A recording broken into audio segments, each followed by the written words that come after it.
Sir. क्या हाल है? ठीक ठाक हो?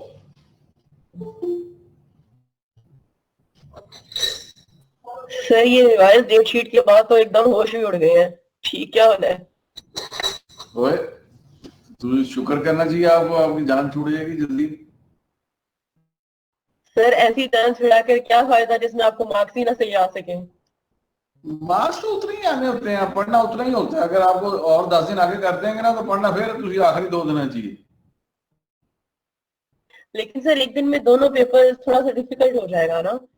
कोई डिफिकल्ट नहीं है। आपको पता है ये सीएसएस के जितने पेपर एग्जाम्स होते हैं वो इतना इतना लंबा कोर्स होता है। आपका तो कोर्स ही कोई नहीं है, वो भी इस तरह एक दिन में 2 पेपर होते हैं।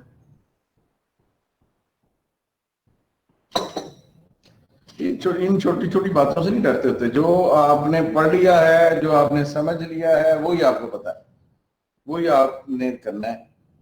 वो ये थोड़ी होता है कि आखिरी वक्त और आखिरी घंटे और आखिरी 10 मिनट तक पढ़ते ही रहना। वो तो सारा आप ओवरलोड कर रहे होते हैं और उसका बजाय फायदे के नुकसान होता है।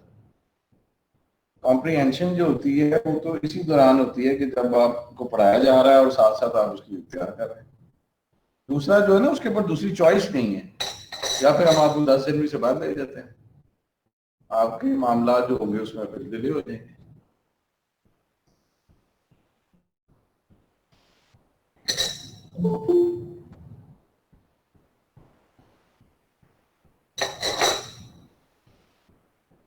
आज उसमें हो रही है हरे कॉलेज ऑफ कॉमर्स में बिजनेस कॉन्फ्रेंस। आप मुझे कोई फॉलो कर रहे हैं उस पर, फेसबुक पेज पे?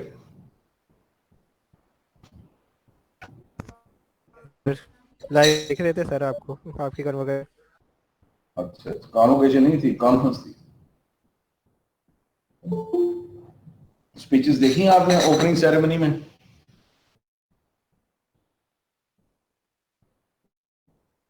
अभी भी पड़ा हुआ लिंक जी सर। एससीसी के ऊपर।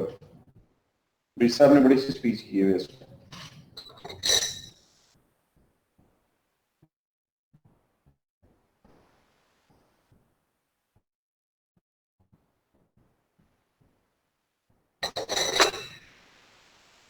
हमारी भी हो रही है नेक्स्ट मंथ कॉलेज में। हम तो शायद ये जो ओपनिंग सेरेमनी है वो भी नहीं करेंगे। It will be totally virtual. तो लेकिन सर क्यों नहीं करेंगे हम ओपनिंग सेरेमनी? बस ये जो कोरोना जो आया हुआ है, कोरोना ने जो तंग किया हुआ है, और वैसे भी उन्होंने कहा है ना कि बंद ही कर रहे हैं 26 से। हम्म। तो एसओपीज तो आपको फिर फॉलो करने पड़ते हैं। मे भी कुछ छोटी सी शायद हम कर लें। तो सर ये बिजनेस कॉन्फ्रेंस ही होगी? बेसिकली तो ये हमारी तो जो है ना वो तो कहलाती है बैंकिंग एंड फाइनेंस कॉन्फ्रेंस। जी। बैंकिंग, तो क्या इंश्योरेंस, बैंकिंग एंड फाइनेंस। हमारी तो 5 हुई है, उधर तो हमने पहली कराई है। अच्छा अच्छा, माशाल्लाह। हमारी तो 5th कॉन्फ्रेंस है इन अ रो। तो मैं ये पूछ रही थी सर कि क्या पार्टिसिपेट कर सकते हैं, आ सकते हैं हम भी वहाँ? आप आ सकते हैं। आप कॉन्फ्रेंस में अपना पेपर भेज सकते हैं। अगर किसी पेपर पे काम कर रहे हैं तो उसका एब्स्ट्रैक्ट भेज सकते हैं।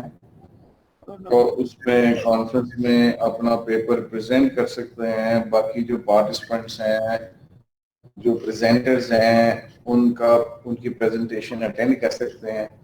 अब उसका जूम का ले रहे हैं ना लाइसेंस, उसमें फिर अलग-अलग इस तरह रूम्स बने होंगे और रूम के अंदर जो है वो प्रेजेंटेशन हो रही होंगी साइमल्टेनियसली पेपर्स की। Sir wish you all the luck, और इंशाल्लाह कोशिश की जाएगी कि जरूर पार्टिसिपेट करें किसी भी हवाले से। हाँ हाँ, it's good learning experience. Because ये देखिए ना, ये जो हम आपको पढ़ाते हैं ना, हम पढ़ाते हैं किताबों से। किताबें जो होती है ना, आमतौर पे किताबें इज ए गुड नॉलेज, लेकिन ये कंपाइल्ड नॉलेज होता है, लेकिन ये बुनियादी तौर पे ओल्ड नॉलेज होता है। अगर आपने ये बुक देखी है तो इसमें भी देखिए ना, जो इसमें पेपर कोड कर रहा है ना, वो 2008 के, 2012 के, 2010 के, 6 के, वो वाले पेपर्स कोड कर रहा है। तो जो स्ट्रीम ऑफ नॉलेज है वो तो कभी रुकती नहीं है, वो तो आगे चलती चली जाती है। राइट जो जो रिसर्च है, रिसर्च से वी क्रिएट नॉलेज। टीचिंग से तो we just transfer the knowledge ना, we share the knowledge, we transfer the knowledge. But research जो है, research, through research we create the knowledge. अभी जो मुझे याद है कि जब मैंने पीएचडी की है, तो I started working on my PhD thesis in 2007 and I started working on halal marketing. उस जमाने में किसी को पता ही नहीं था हलाल मार्केटिंग क्या होती है, हलाल का ही नहीं पता था बहुत सारा, तो बिकॉज मैं यूरोप में था। तो वो भी मैं जिससे बात करता हूँ पहले सारी गल समझानी पैंती थी। तो फिर मैं जहाँ मुख्तलिफ कॉन्फ्रेंसिस में जाता था यूरोप में, वहाँ पे मैं अपने पेपर्स पढ़ता था, फिर लोगों को उसमें आगही आती थी। फिर उन जो मेरे मुख्तलिफ कॉन्सेप्ट थे उनमें से किसी एक कॉन्सेप्ट पे मैंने रिसर्च की, अपनी पीएचडी कर ली। लेकिन फिर देर ऑन अगर आप देखें तो 2007 तक शायद आपको कोई पेपर नहीं मिलेगा। 2007 के बाद 11 में मेरी पीएचडी हुई, 11 से बाद आप देखें तो there is a stream of papers written on halal marketing. वो पूरा एक डिसिप्लिन डेवलप हो गया। So this is how the knowledge is created. वो अब कंपाइल होता है, कंपाइल होकर कुछ बुक की शक्ल दे देता है। So that makes a good knowledgeable source. Right, sir.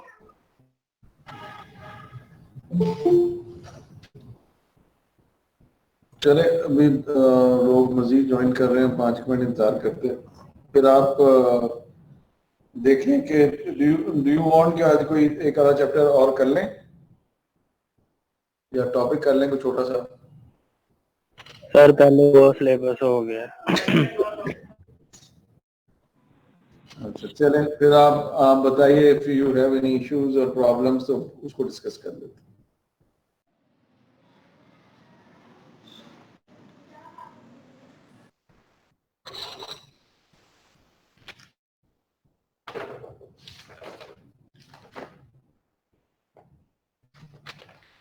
हमने पढ़ा था सप्लाई चेन क्या है, सप्लाई चेन की डेफिनेशन क्या है,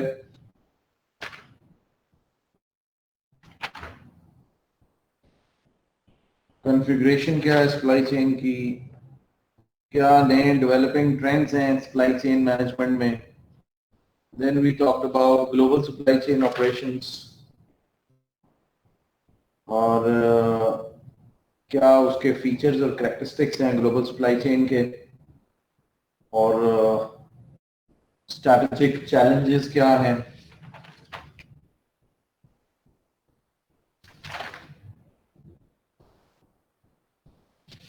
और इन जो स्ट्रैटेजिक चैलेंजेस हैं उसका ग्लोबल सप्लाई चेन कैसे जवाब दे रही है। What are the current trends in global supply chain management.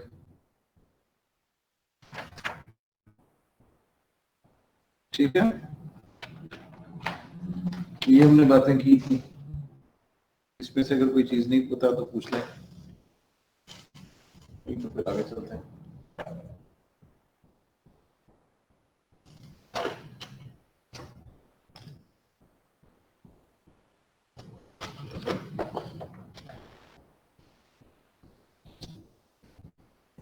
Then we talked about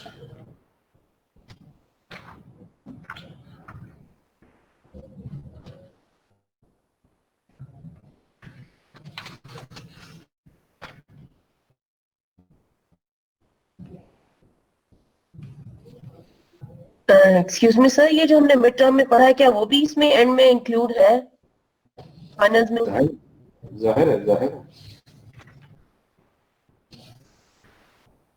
वो जो पढ़ा हुआ उसको छोड़ तो ना देना।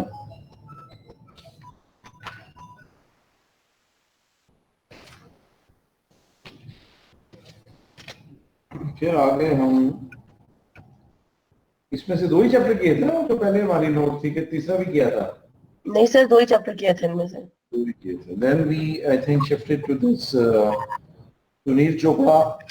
जी सर, स्कूल चौपड़ा पे शिफ्ट हो गए सर. सुनील चोपड़ा में से हमने चैप्टर 5 किया था. जी sir. The role of network design in the supply chain. जी सर. फिर हमने network design, which are the decisions include identifying facility locations, जी sir. capacity, products handled and allocated markets to be served by different facilities, and these define the physical constraints within which the network must operate as market condition changes. फिर हमने बात की factors influencing network design decisions. G network sir. की जो designing है उसके ऊपर बात की थी हमने कि strategic factor, competitive factors, positive externalities between firms, how to split the market, socio-economic factors, political factors, infrastructure factors, customer response time and service levels, total logistic cost, macroeconomic factors, tariffs and tax incentives, then exchange rate and demand risk. Then we talked about framework for network design and decisions. वो जो phase 1, phase 2, phase 3, phase 4, वो जो figure है, figure 5-2. phase 1 में हम supply chain strategy design करते हैं, phase 2 में define करते हैं regional facility configuration, then select a set of desirable potential sites, location choices and market allocation, then the government incentives and choice of location. Then there are certain models, मतलब ये नहीं किए थे हमने, model for designing regional network configuration, जो थोड़ी equations हैं और mathematical models हैं, वो हमने छोड़ दिया था सारा ही. तो बिल्कुल ये तो फिर इसमें 5वां चैप्टर तो 25% है. फिर जो हमने किया है वो चैप्टर 10 है, एंड चैप्टर नहीं इसके अंदर फिर हमने डिस्ट्रीब्यूशन भी किया था ना, कि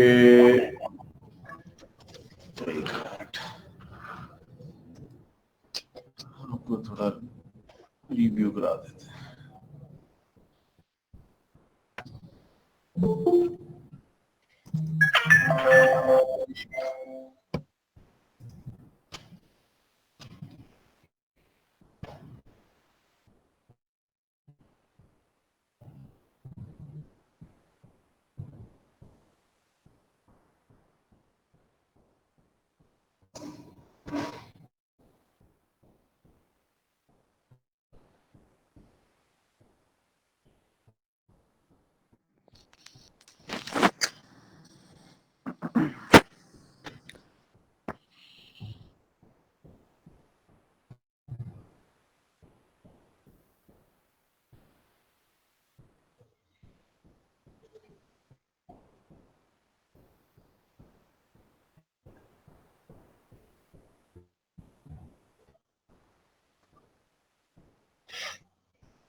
माइक्स बंद रखें अभी अपने आप, अदर देन अगर किसी ने कोई क्वेश्चन पूछना है.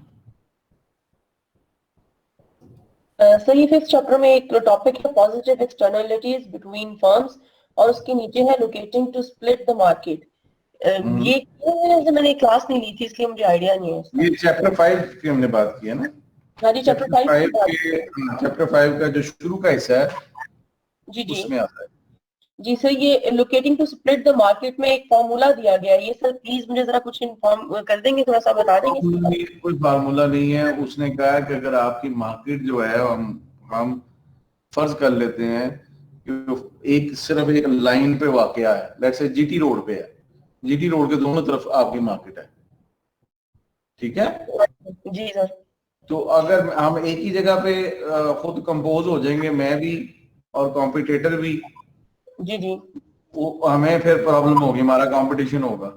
इंस्टेड कि हम आपस में 5-5 किलोमीटर बांट लेते हैं कि चल यार 5 किलोमीटर के बाद KFC बना लेते हैं, 5 किलोमीटर के बाद मैकडोनल्ड बना देते हैं, फिर अगले 5 किलोमीटर के बाद फिर KFC बना देते हैं। तो इस तरह वो जो ओवर द लाइन जो मार्केट है वो डिवाइड हो जाएगी। Okay, thank you sir.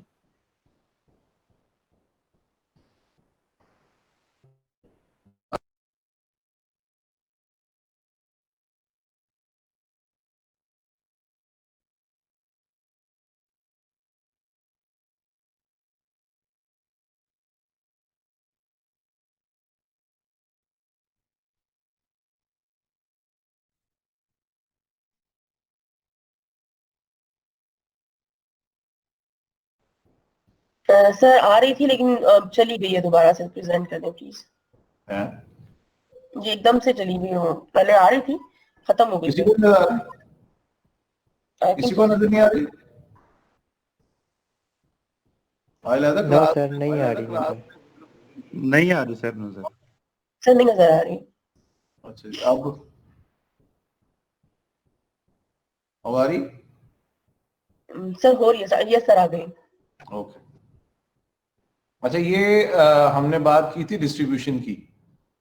जो डाउनस्ट्रीम सप्लाई चेन है उसमें हमने जो डिस्ट्रीब्यूशन है वो कैसे डिसाइड करनी है, और उसके कितने लेयर्स होंगे, वो हर लेयर में कितने मेंबर्स होंगे, ठीक है। तो वो कौन सी चीजें हैं, कौन से एलिमेंट हैं जिसके जरिए हम चैनल के बारे में ये डिसीजंस लेते हैं। तो ये बड़ी, इसके लिए हमने I think we took quite a time discussing all this के customer characteristics, nature of product, nature of demand कैसे है, कंपटीशन क्या कहता है, और लीगल रेगुलेशंस क्या हैं। ये एक्सटर्नल है, और कुछ इंटरनल एलिमेंट्स हैं जैसे decision concerning structure, control over the distribution channel, फिर managing the logistics. So through this we design our own distribution channel, keeping in view these external and internal resources, which basically determines that how the after production. So this is after production. That's why we are saying downstream supply chain. और traditionally जो होता है वो ये होता है कि एक प्रोड्यूसर है, एक प्रोड्यूसर से होलसेलर, होलसेलर से रिटेलर, रिटेलर से कंज्यूमर। आमतौर पर ये सीधा सीधा होता है, ठीक है, जो डिस्ट्रीब्यूशन चैनल है। Then there is also a decision regarding कि कितने मेंबर होने चाहिए। यहाँ पे आप डिसाइड करते हैं कि क्या ये प्रोड्यूसर से सीधा कंज्यूमर तक जाना चाहिए, डायरेक्ट, ये भी पॉसिबल है, dividing the wholesaler and retailer, और इसी के अंदर ही ज्यादा लोग आते चले जाएं मिडिलमैन। और आप देख रहे हैं जितने मिडिलमैन ज्यादा होते चले जाते हैं उतना उसकी प्राइस में इजाफा होता चला जाता है। तो वही चीज जो कि 1 पाउंड की है प्रोड्यूसर के बेचता है, कंज्यूमर तक जाते जाते 5 पाउंड हो जाते हैं, बिकॉज उसके अंदर नंबर लेयर जो है, लेयर्स वो ज्यादा है। तो ये depending upon the markets, depending upon the product and your resources, you decide कि क्या साइज होना चाहिए डिस्ट्रीब्यूशन चैनल का, क्या डायरेक्ट है, इनडायरेक्ट है। Then there is also possibility of alignment, वो भी हम आगे देखते हैं। ये हम आगे देख रहे हैं कि फिर वो जो डिस्ट्रीब्यूटर आप करते हैं चूज, उसके अगेन अंदर उसकी जो विड्थ है वो कितनी होनी चाहिए। यहाँ पे हमने लेंथ की बात की, यहाँ पे हमने विड्थ की बात की कि do you want an exclusive distributor, do you want a selective? नहीं शो हो रही है। नहीं शो हो रही? हाँ जी, कितने लोगों को शो हो रही है स्लाइड? सर वो एक्चुअली फिर किसी ने वो स्क्रीन प्रेजेंट कर दी थी बीच में स्टूडेंट में से, तो इस वजह से वो मेरा ख्याल है जिनके पास जो मोबाइल से कनेक्ट हो रहे हैं उनको शो, बाकी उन्हें पिन कर लिया। किसने प्रेजेंट कर दी स्क्रीन? क्यों कोई प्रेजेंट कर रहा है स्क्रीन? Who is this?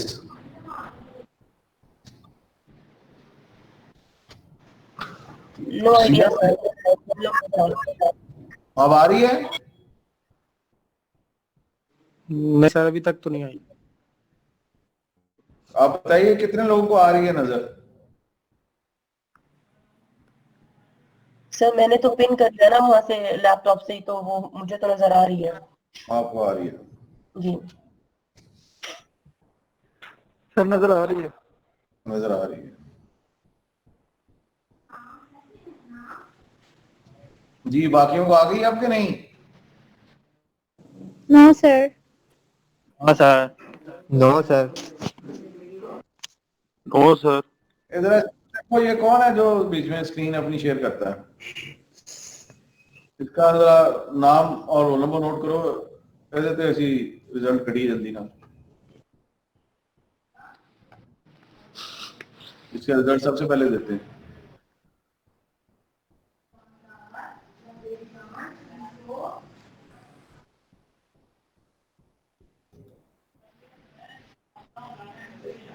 चलिए अभी मैं दोबारा इसको शेयर करता हूँ,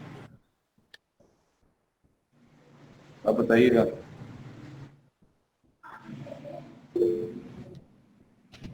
यस सर, आ रही है। अभी है? हो गया सर, शो हो गया। ओके। अच्छा, अब हमने पहले तो ये बात की ना, इसका साइज क्या होना चाहिए, विड्थ में और डेप्थ में, लेंथ में। और आगे हम बात कर रहे हैं कि ये ट्रेडिशनली ये वाला है, producer, wholesaler, retailer, consumer. But इसका शॉर्टकट भी पॉसिबल है कि सीधा आप होलसेलर को अवॉइड कर दें, सीधा रिटेलर और कंज्यूमर रख लें, या डायरेक्ट सेल भी हो सकती है फ्रॉम प्रोड्यूसर टू कंज्यूमर। ठीक है। और देयर में बी इवन लेंथी कि 2 होलसेलर और 2 रिटेलर ऐड हो जाएं, और जितने आप देखते हैं कि लेयर्स इसके अंदर ऐड होती हैं उतनी प्राइस बढ़ती चली जाती है प्रोडक्ट की, पॉइंट से कंज्यूमर तक। So here you can talk about the channel width depending upon कि कौन सा मॉडल आप लेते हैं, आपकी प्रोडक्ट क्या है, प्रोडक्ट की नेचर क्या है, प्रोडक्ट का कस्टमर क्या है। So you might be, when going from exclusive distributor, selective distributor, or intensive distributor, where you are selling certain mass market product and would be requiring a lot of wholesalers and retailers together in order to reach to every nook and corner of the city and to reach to every particular customer. ये एक बड़ा खूबसूरत इसमें depiction था factors का, जो कि आपको इन्फ्लुएंस करते हैं चैनल की विड्थ को। ये वाले फैक्टर्स हैं, प्रोडक्ट आए, product life cycle stage, product price, ये सारे मैंने आपको इंडिविजुअली डिटेल से बताए हुए हैं। प्रोडक्ट लाइफ साइकिल क्या होता है, प्रोडक्ट प्राइस कैसे इम्पैक्ट करती है, ब्रांड लॉयल्टी क्या है, purchase frequency, product uniqueness, selling requirement, technical complexity, service requirement. So how these determine the channel width? वही जो ऊपर वाली 3 choices हैं, उस क्या factors हैं जिनके हवाले से आप इन तीनों में से कोई choice करते हैं।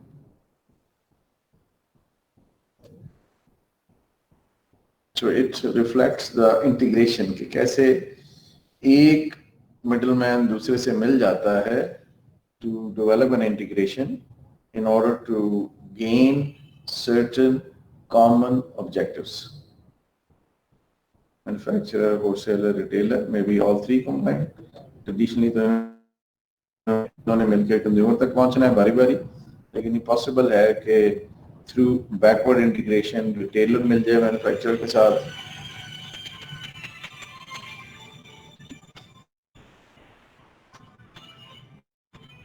एक मिनट यार, मुझे फोन लेना पड़ेगा।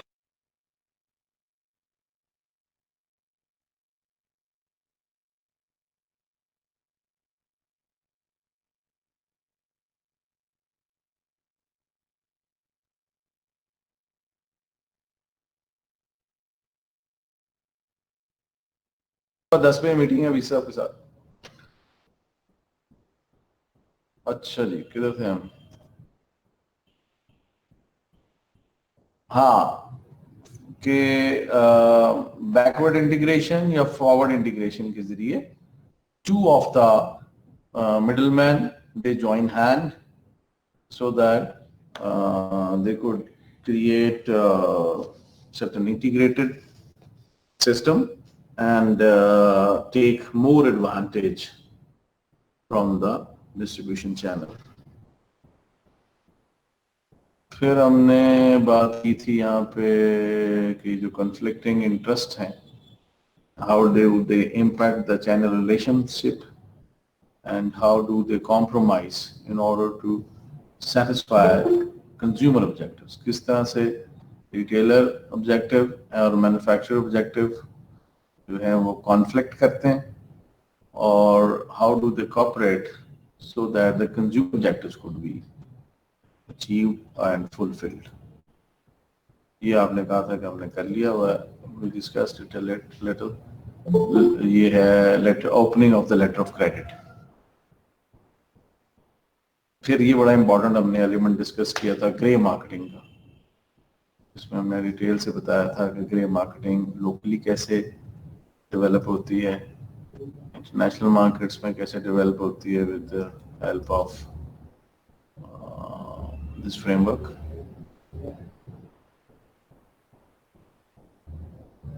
What causes grey market और क्या प्रॉब्लम होती है अगर ग्रे मार्केट बन जाए.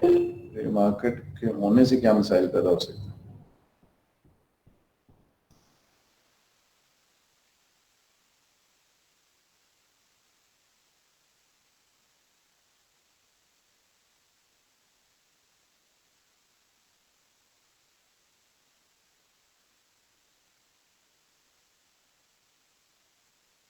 जी भाई साहब.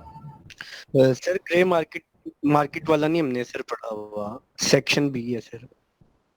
जानते यार, नहीं पढ़ा.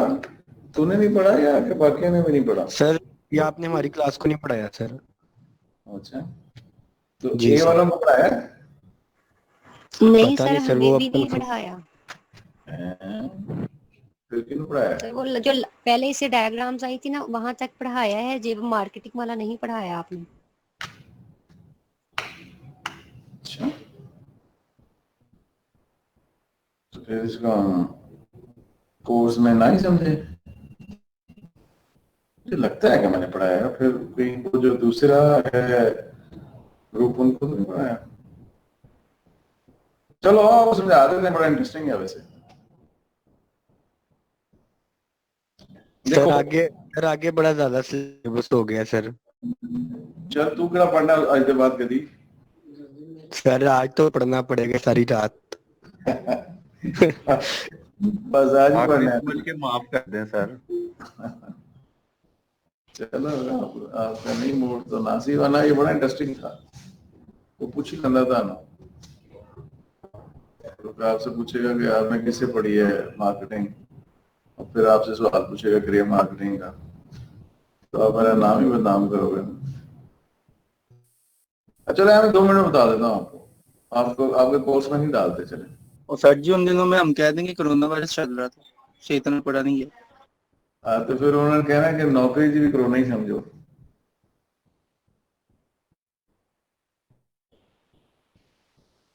देखो, एक डिस्ट्रीब्यूटर है मेडिसिन का, नहीं मेडिकल तो आपको मुश्किल हो जाएगी, यूनिलीवर. ठीक है, वो डिस्ट्रीब्यूटर है कसूर का. तो उसका जो प्रोजेक्टेड सेल्स है ना महीने की, वो है 1 करोड़ रुपए. यूनिलीवर कहता है तो 1 करोड़ रुपए की सेल करनी है हर महीने. ठीक है, अब उस बेचारे से 1 करोड़ रुपए की सेल नहीं होती क्योंकि कसूर छोटा टाउन है. वो क्या करता है कि उसमें से 10-20 लाख रुपए का माल ला के ना तो लाहौर भेज देता. ठीक है, ये ग्रे मार्केट कैसे डिफाइन करेंगे. वो कहता है कि ये लीगल इंपोर्टेशन है. अच्छा, ये तो लोकल होगी ना. इसका अब इंटरनेशनल एग्जांपल ये है कि एक मुल्क है मैन्युफैक्चरर, कंट्री ए कोई चीज बनाता है और वो कंट्री बी को बेचता है. ठीक है, अब ये जो मुल्क बनाने वाला है इसका नाम है फ्रांस. नहीं, फ्रांस का बदनाम हो गया। उसका नाम है जर्मनी, और जो कंट्री इंपोर्ट कर रही है इसका नाम है यूएई। अब जर्मनी में ये चीज महंगी है, तो जब इसको एक्सपोर्ट करता है तो उसको सस्ते दामों करता है ताकि उसको यूएई मार्केट मिल सके। और उसको पता है यूएई से जो गुड्स हैं इंडिया भी जाती हैं, ईरान भी जाती हैं, अफ्रीका भी जाती हैं, पाकिस्तान भी जाती हैं, वो इसे सस्ता बेचता है। तो ये चीजें कोई बंदा खरीदता है और खरीद के कोई होलसेलर लेता है लो प्राइस मार्केट से, और उसको हाई प्राइस मार्केट में, बेशक साथ वाले किसी मुल्क में, ऑस्ट्रिया में, स्विट्जरलैंड में, फ्रांस में, या वापस जर्मनी में ही बेच देता है। उससे उसको एक आर्बिट्राज मिल जाता है। एंड दिस इज हाउ ये रिटेलर को भी सस्ती प्रोडक्ट मिल जाती है, और ये जो दरमियान वाला है वो भी पैसे बना जाता है। इसको कहते हैं ग्रे मार्केट। तो फिर कैसे उसको डिफाइन करोगे? लीगल इंपोर्टेशन, लीगल काम है ये, कोई गैर कानूनी काम नहीं है। इंपोर्टेशन ऑफ जेन्युइन प्रोडक्ट, ये कोई दो नकली प्रोडक्ट्स नहीं है। एक तो प्रोडक्ट ओरिजिनल है, दूसरा ये इंपोर्टेशन है लीगल, स्मगलिंग नहीं है। Legal importation of genuine products into a country bye intermediary, intermediate कहते हैं मिडिलमैन को, अदर देन ऑथोराइज्ड डिस्ट्रीब्यूटर। सिर्फ इतना फर्क है कि जो ऑथोराइज्ड डिस्ट्रीब्यूटर है वो नहीं ले जाता, बल्कि अनऑथोराइज्ड कोई होलसेलर है वो एक जगह से खरीदता है और दूसरी जगह जो अनऑथोराइज्ड डीलर है उसको बेच देता है। इसको ग्रे मार्केटिंग। ओके, बस इतना ही, आपको और मजीद नहीं इसको बताते हैं, ताकि आप कम से कम इसको डिफाइन तो कर सकें। चलो ये हो गया। देन वो वी टॉक्ड अबाउट वो थोड़ा सा जो 5वां चैप्टर है, फिर हमने किया चैप्टर नंबर 10। क्या लोग पता नहीं थी। ओके, दे दो उसको। चैप्टर 10 में हमने कोऑर्डिनेशन की बात की है, which is the essence of supply chain management.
वो कहता मुझे नीचे का पता, ऊपर का नहीं पता।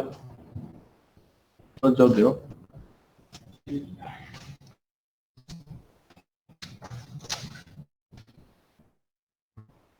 ये हमने चैप्टर 10 किया, जिसमें हमने डिस्क्राइब किया supply chain coordination and the bullwhip effect and the impact on supply chain performance. We identified obstacles to coordination. We discussed the managerial levers that help achieve coordination in the supply chain, and we understand some practical approaches to improve coordination in the supply chain. Because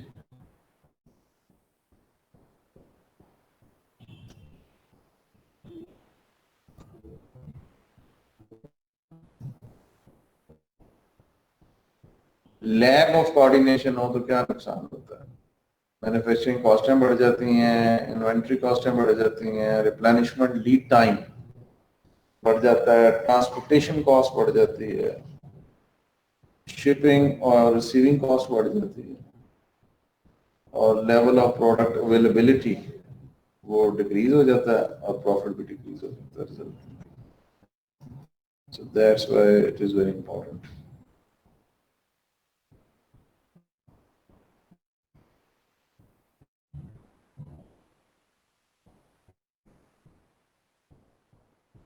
Then the next is the obstacles. क्या obstacles आते हैं, क्यों नहीं coordination हो पाती? कुछ incentives की वजह से, कुछ information processing की वजह से,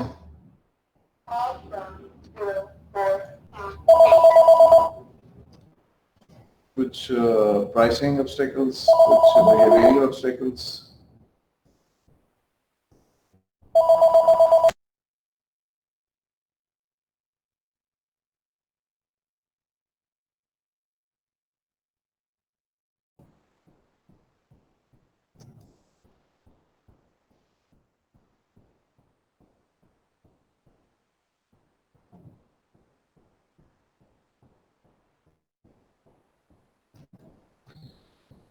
The key obstacle to coordination in supply chain is misaligned incentives.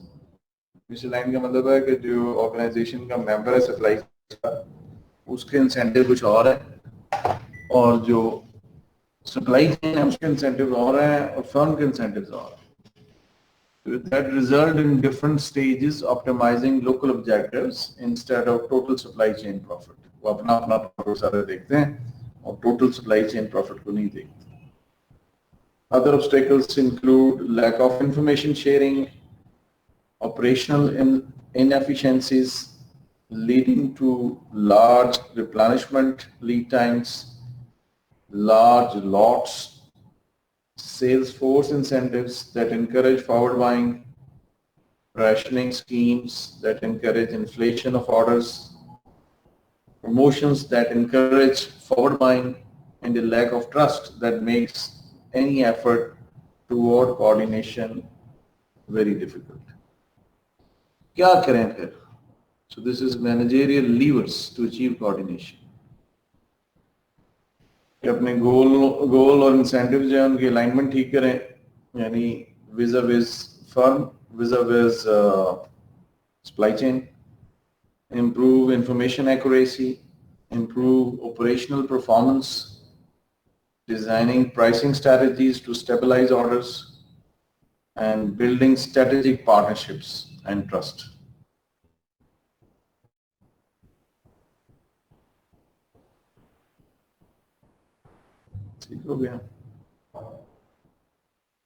So manager can improve coordination in supply chain by aligning goals and incentives across different functions and stages of the supply chain.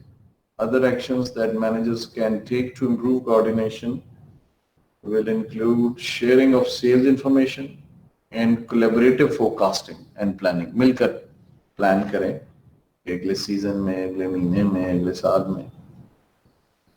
And implementation of single point control of replenishment, improving operations to reduce lead times and lot sizes. EDLP and other pricing strategies that limit forward buying and the building of trust and strategic partnership within the supply chain. Top management commitment and the devotion of resources, इसके लिए कोई पैसे, कुछ रकम, कुछ amount रखी जाए for the coordination, and a focus on communication across the supply chain are important drivers for coordination to improve. फिर कुछ practical points उसने बताए हैं कि coordination improve करने के लिए.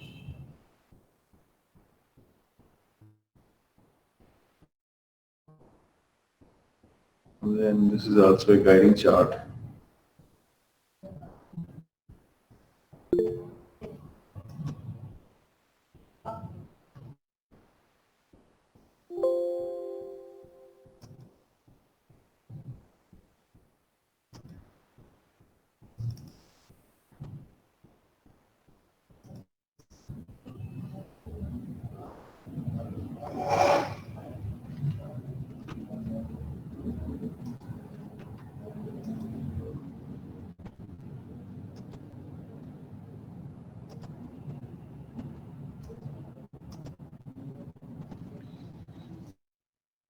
इंडिया में ये किया है supply chain management strategy planning operation and sustainability and the supply chain. ये तो हमने बहुत डिटेल डिस्कशन की है, आई थिंक 2-3 लेक्चर्स में हमने खत्म किया है इसको. And, it spans over understanding the importance of sustainability in supply chain, discussing the supply chain to sustainability posed by the tragedy of the commons. एक सवाल बनता है वैसे ट्रेजेडी ऑफ कॉमन्स का, क्या ख्याल है?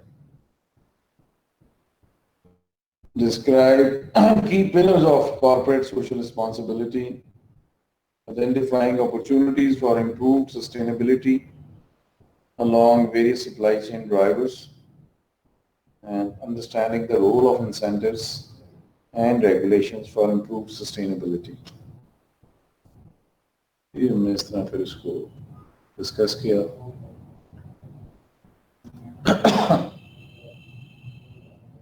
कौन से 3 पिलर हैं सस्टेनेबल डेवलपमेंट के? Economic sustainability, environmental sustainability, social sustainability.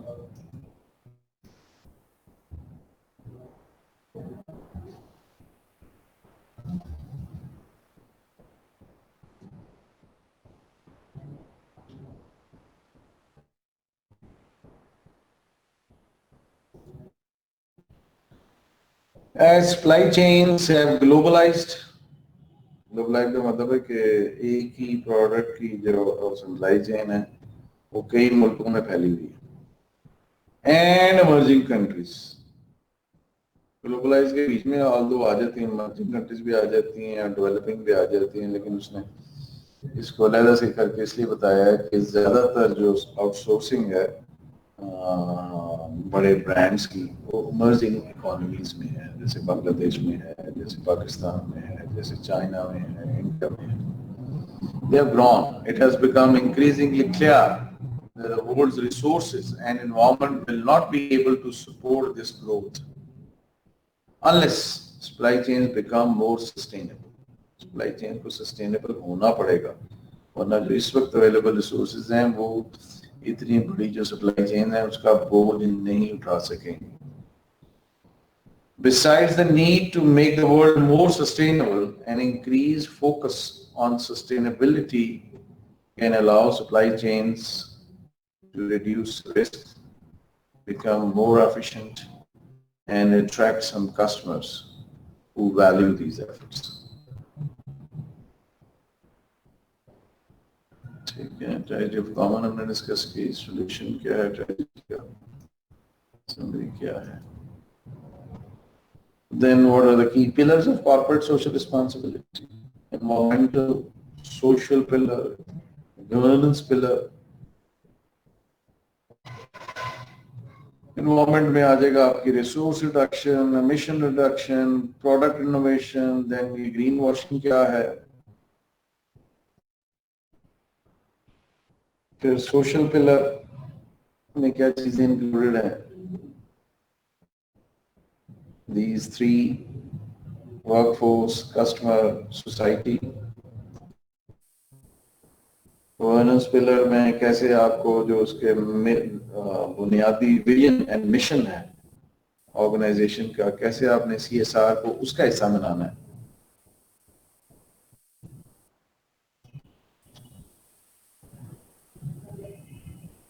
And then we have to, वो जो पिलर्स हैं और ड्राइवर्स हैं उनकी मैचिंग करनी है. And then measure environmental impact for each drivers along each of the social and environmental categories.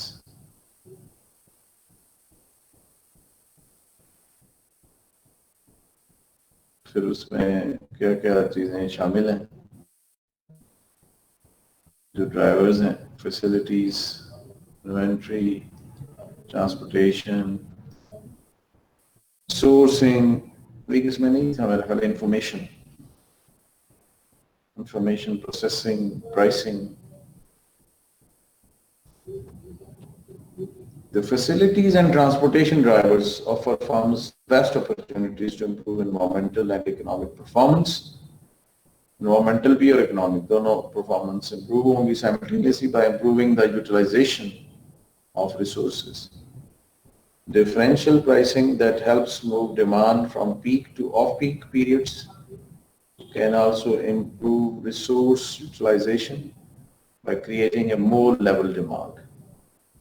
Firms, however, are unlikely to increase recycling to reduce inventory at the landfill unless encouraged through incentive and pushed through mandates. लोगों को इस काम के लिए motivate किया जाए, उनको कोई लालच दे के, और जो ना करे उसको जुर्माने लगाए. So वो जो हम कहते हैं, क्या कहते हैं, carrot and stick policy. तो कहा जाता है ना कि दो ही मेजर मोटिवेशनल फोर्सेस हैं दुनिया में कुछ भी कराने के लिए. एक है खौफ और दूसरा लालच. That basically move the world. That move the people and that moves the world.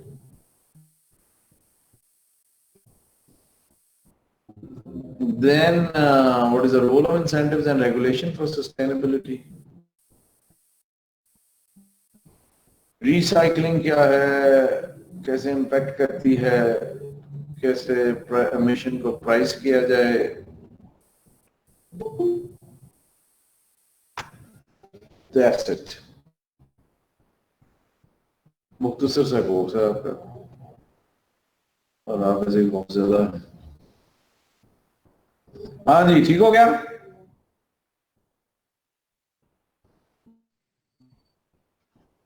Sir ये स्लाइड्स में बहुत प्यारा और मुख्तसर लगता है, लेकिन जब चैप्टर देखते हैं तो बहुत लेंथी लगता है. वो तो चैप्टर आपने खाना थोड़ी है, या वो जैसे बचपन में नहीं कि वो टेस्ट पेपर से लोग क्वेश्चन के आंसर याद करते थे जिसमें वो हाथ का निशान भी बनाते थे या वो रटा लगाते थे सफा नंबर 35 से लेकर सफा नंबर 55 तक.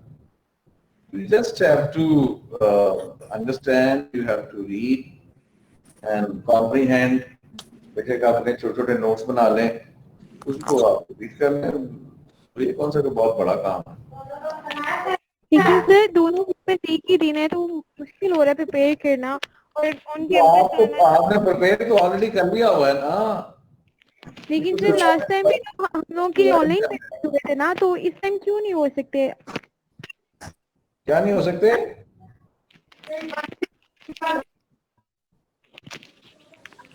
एक बात ही नहीं आ रही sir.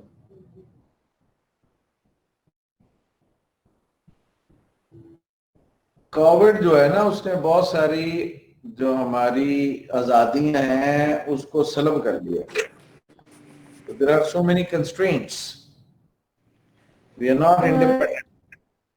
Sir kindly mid term का जो सिलेबस है वो ऐड नहीं करें, आगे फाइनल का बहुत है. ये कौन है? Who is saying this?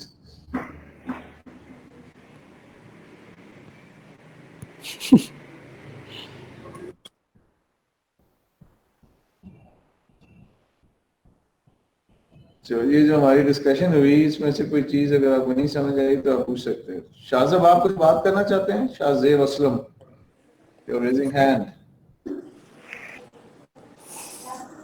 वो सर वो गलती से हो गया, मैंने वो किया था, क्लिक हो गया था उसके साथ था, माइक बंद कर रहा था. चलो ठीक है फिर. If we do not have anything more to discuss, then we may conclude our today's session. अस्सलाम वालेकुम सर. सर प्लीज मिड के तो हम पेपर दे चुके हैं, तो मिड का क्यों इंक्लूड किया जा रहा है? एक्चुअली 2 पेपर में ओबी का भी बहुत ज्यादा सिलेबस है सर, तो प्लीज मिड को जो है ना स्किप कर दें, वो तो पेपर हम दे चुके हैं. चलो आपके जो पुरजोर इसरार में हम ये कर लेते हैं. Thank you so much. कुछ नहीं चल सर आप बहुत अच्छे हो. हैप्पी हो? फाइनल का भी थोड़ा कम कर दें सर. तो फाइनल भी खत्म कर देने. तुम आखिरी तस्वीर देख के ना 2-3 नंबर ला दें. सर आप हुक्म करें, हम अभी आ जाएंगे. और कुछ तो पढ़ ले. सर थोड़ा पढ़ लिया, थोड़ा सा अब आप भी कर लें, इतने अच्छे हैं आप तो। फिर वापस मिड टर्म भी ऐड हो जाएगा। तो ज्यादा स्टार्ट करेगा ना फिर मिड टर्म वापस हो जाएगा। वो कहते हैं ना लालच लालच बुरी बला है। ठीक है सर, इतना ही रहने देंगे। चलो ऑल राइट, वरी ना करें, paper would be easy thank you. और फिर अनलेस कि आप कोई बहुत मेहनत करके फेल होना चाहें तो वो और बात है, लेकिन otherwise we won't like to fail anybody. जी सर, यही रिक्वेस्ट करना चाह रही थी कि थोड़ा सा मार्किंग में फिर जरा ख्याल कर लीजिएगा। आप लिखने में थोड़ा ख्याल करें, हमें पता है हमने क्या करना। Right sir, So take good care of yourself. Keep yourself safe. Inshallah, see you tomorrow. Take care. Allah Hafiz. Thank you sir, अकेला हाफिज सर। ये वाली पीडीएफ डाउनलोड करनी है, ये वाली। वो ये नहीं है, वो मुझे पता ये है। मैं टीचर ने मेरे पास में क्या, गर्ल्स डाउनलोड ऐप और